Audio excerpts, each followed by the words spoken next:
या निरोप समारंभ कार्यक्रमाचे अध्यक्ष, या शाळेचे प्राचार्य कदम सर, मार्गदर्शक पाटील सर, विज्ञान प्रमुख जाधव सर, इंग्रजी विभाग प्रमुख गायकवाड सर, हिंदी विभाग प्रमुख सय्यद सर, आमच्या मातोश्री तुगाळे मॅडम व बहिणीप्रमाणे वागणूक देणाऱ्या प्रतीक्षा मॅडम, आम्हाला वक्ता बनवण्यासाठी कष्ट घेतलेले शानिमी सर, सर्व आदरणीय गुरुजी व माझ्या मित्रमैत्रिणींनो, आज बघता बघता आमच्या या शाळेतला शेवटचा दिवस, ज्या शाळेच्या प्रांगणामध्ये नाचलो, बागडलो, खेळलो, छोटे छोटे होतो, कसे मोठे झालो हेच आजवर मला समजलं नाही. या शाळेमध्ये शिकत असताना ज्ञानाचा डोस घेत घेत मी आज इथपर्यंत पोहोचली आहे. या शाळेच्या वाऱ्यात अनेक गोष्टी मला शिकायला मिळाल्या, म्हणून मी इथल्या शिक्षकांचा हमेशा कर्जदार राहीन. हा खोपा बदलून अन्नाच्या शोधात पाखरांना उडावं लागतं, या पाखरांप्रमाणेच मी एक आहे.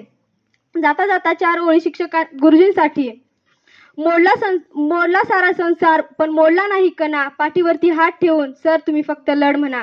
तसेच माझ्या वर्गातील माझे मैत्रिणी व मित्र, मदतीचा हात देणाऱ्या माझ्या मैत्रिणी, कितीतरी दिवसांचा प्रवास आज संपला. तुमच्या सोबत घातलेले दिवस, त्या केलेल्या खोड्या मी कायम लक्षात ठेवीन. आमचं मित्र मंडळ खूप वेगळंच होतं. पाणी प्यायला जायचं आणि अख्खी शाळा फिरून यायचं. जीवनाच्या प्रत्येक वळणावर आठवण येत राहील. एकत्र नसलो तरी सुगंध मैत्रीचा दरवळत राहील. कितीही दूर गेलो तरी मैत्रीचे हे नाते आज आहे तसेच राहील. या शाळेमधल्या माझ्या खूप काही आठवणी आहेत, ते जर सांगत बसले तर दिवस पुरायचं नाही. एवढं बोल मी माझ्या विचारांना विराम देते. जय हिंद, जय महाराष्ट्र.